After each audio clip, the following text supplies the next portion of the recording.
So one of the things I get really angry about with our new business people is when I mention a new business prospect, they immediately go and find out how much they spend on bought media. And I go, no, it's not how much money they spend, it's how much value we can add. That's the question you've got to ask, okay? Maybe we can add a lot of value without doing any advertising at all, in which case that's fine, okay, right? But there's a guy called Toombs at the University of Essex, a British guy, who has a theory that a lot of human behavior can be described as regret minimization. It's not optimization, it's regret minimization, which is actually a really interesting, simple theory, which, to be honest, I use a lot.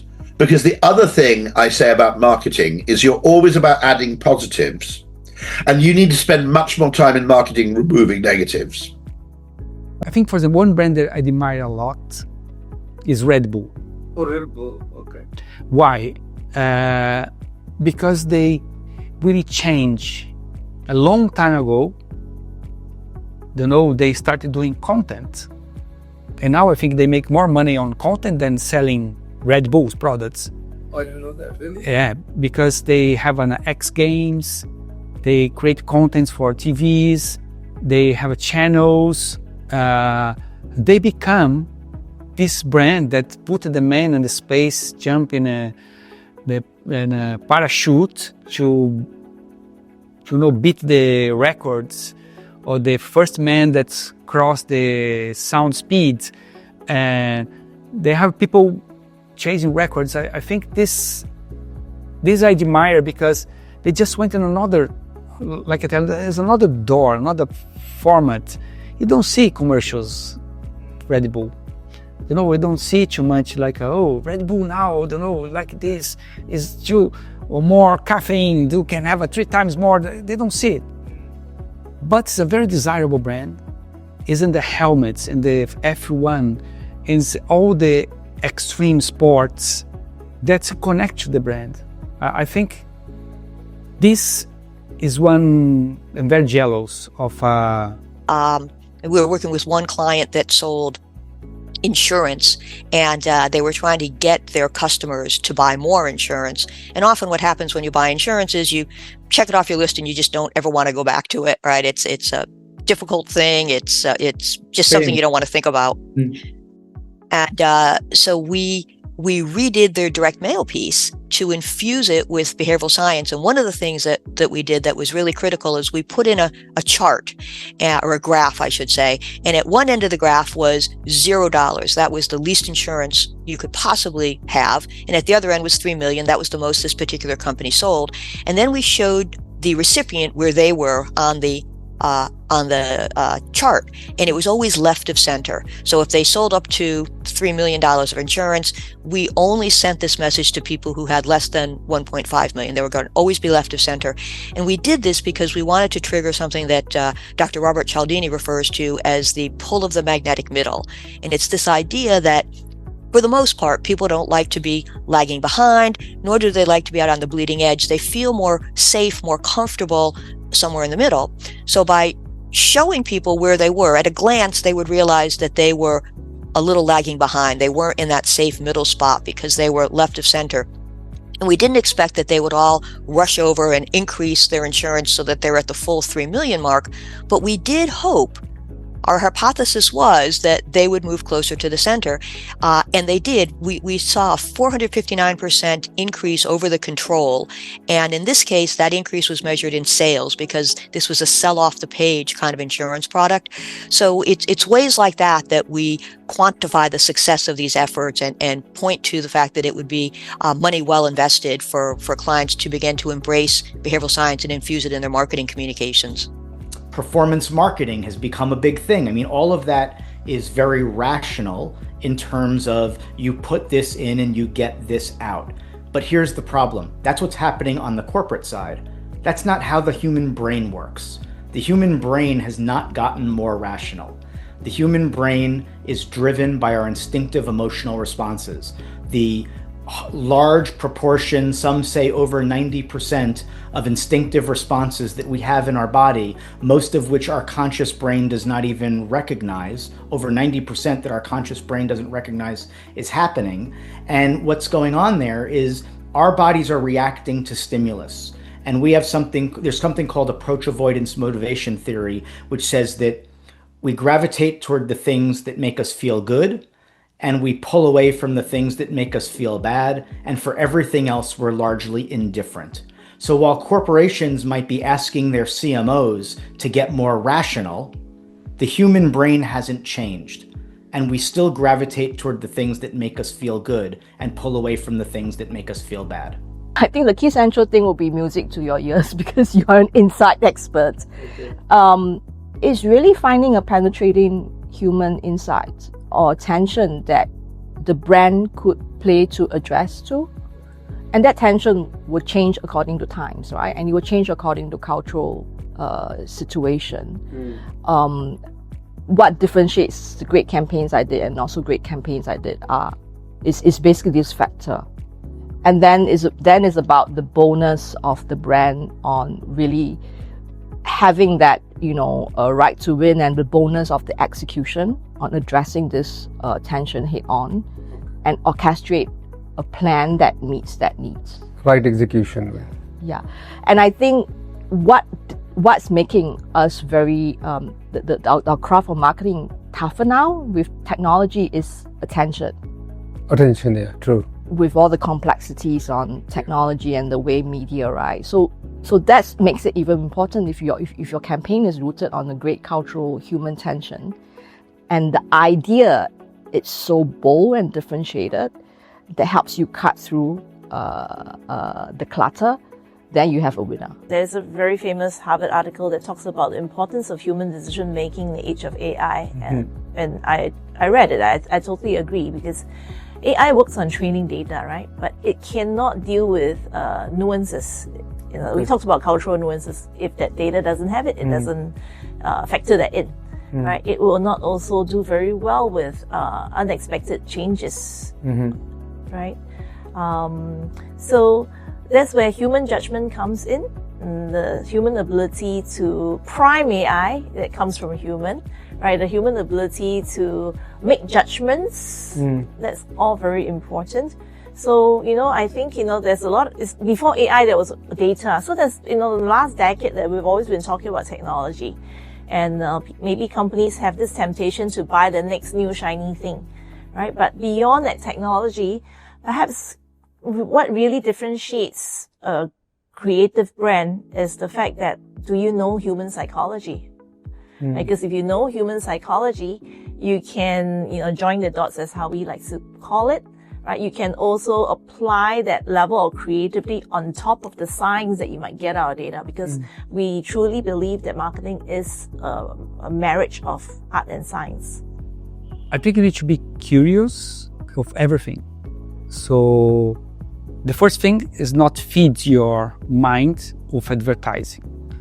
You don't know, a lot of creators do a mistake. They just see advertise, just talk about advertising, just see what's doing, all the awards, see the Cannes winners, all the things like this. So they feed themselves with advertising. I like to feed myself with knowledge.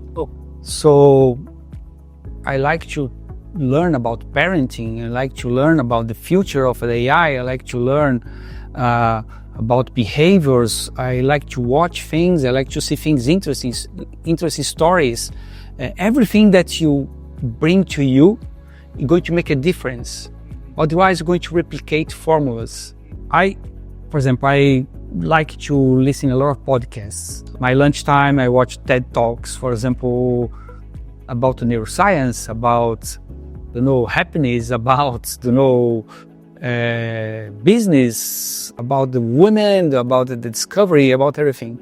I used to listen a lot of e-books about many topics. When you really understand relationships, this person is aggressive because insecure. There's too many kinds of people or relationships or tensions, can be very helpful for us that work in an advertising industry, in the creative, to maybe find a trigger and a purpose that can be relatable, that can wow. For example, a lot of purpose of the brands is based in some contemporary tension. You need to be aware what's happening in the world. I don't know, what's AI changing? What's the technology? What's the relationship of people of social media? What's the biotechnologies changing the relationship of beauty? All these things can maybe, wow, there's some tension that starts happening. If I answer the brand, you can create a purpose for that. You can be very relatable. I think two things you really have to do. One is you have to have intense customer centricity.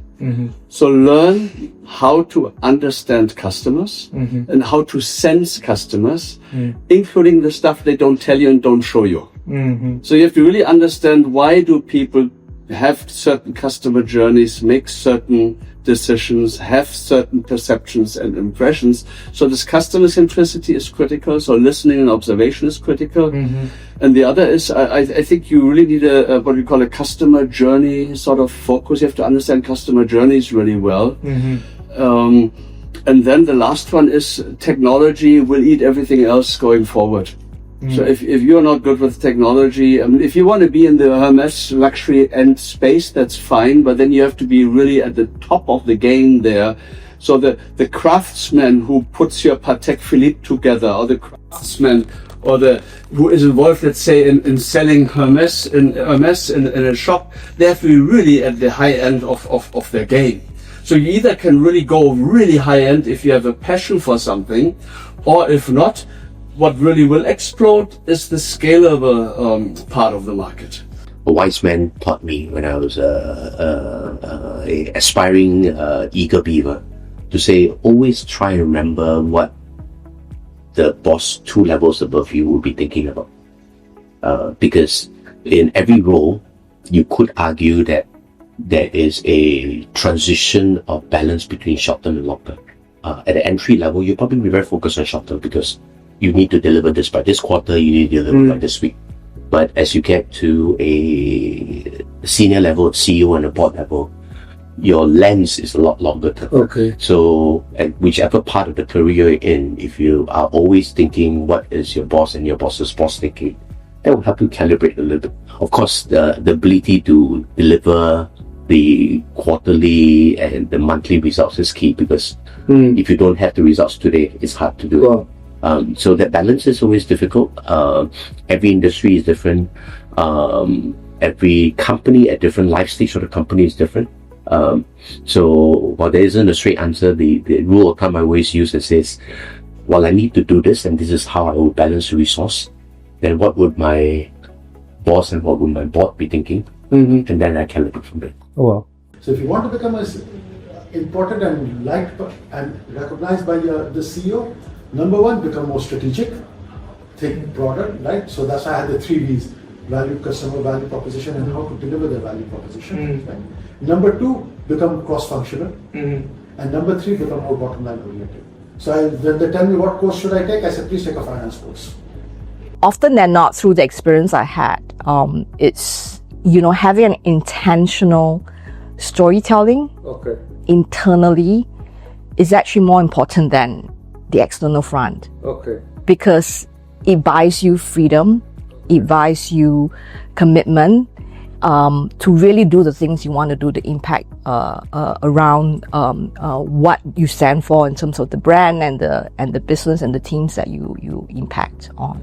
Ego, if it's channeled in the right way for the right outcome, can be a very good thing. Force, yeah, it can be if it's used in the right way. But the hardest part with this is then being able to listen, right? And when you've got ego and ignorance and they come together, then basically it is fatal. This is where everything starts to fall apart with a lot of people, when they believe that they know everything, where they lose that growth mindset, where they realise that then you've got to have a better understanding then of what is their drive, what is their purpose, because you can have members of your team, depending on the business or the type of team that you're building or what business that you've got.